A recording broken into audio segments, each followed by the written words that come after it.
Odd numbers ఈవ్ numbers అంటూ ఈ తరహా బేసి సంఖ్యలో ఉన్నోళ్ళు ఇవాళ చివరిన బేసి సంఖ్య వచ్చేవాళ్ళు అందరూ ఇవాళ కార్లు బళ్ళు వేసుకెళ్ళండి, లేదా సరి సంఖ్యలో ఉన్నోళ్ళందరూ ఇవాళ వేసుకెళ్ళండి, ఒకరోజు అది ఒకరోజు ఇది అంటూ ఒక విచిత్రమైనటువంటి ఈక్వేషన్ తీసుకొచ్చాడు కేజ్రీవాల్.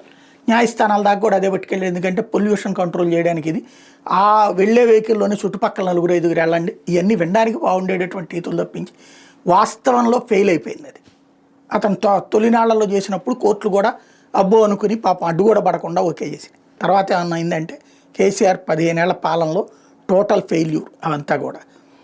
ఇక ఇప్పుడు బీజేపీ పరిపాలనకు వచ్చింది. కాంగ్రెస్ పరిపాలన చూసేశారు, బీజేపీ పరిపాలనలోకి వచ్చింది. బీజేపీ వచ్చేటప్పటికి పొల్యూషన్ కంట్రోల్కి సంబంధించి ఒక పక్కన మేఘమదనాలు ఇవన్నీ ఒక ఎత్తు అయితే, లేటెస్ట్గా 15 సంవత్సరాల దాటిన పెట్రోల్ వాహనాలు, 10 సంవత్సరాలు దాటిన డీజిల్ వాహనాలని వాడొద్దంటూ 6 నెలల క్రితం చెప్పి వాటికి డెడ్లైన్ ఇచ్చి ఇప్పుడు పెట్రోల్ పొయ్యడం ఆపేయమంది.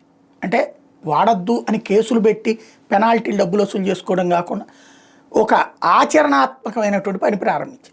దీంతో గొల్లు అంటాం వాహనదారులు వంతు అవుతుంది. ఇప్పటికిప్పుడు వాహనం ఎట్ట మార్చుకుంటాం అనేది ఎక్స్చేంజ్ చేసుకోండి అని చెప్తున్నది బీజేపీ గవర్నమెంట్.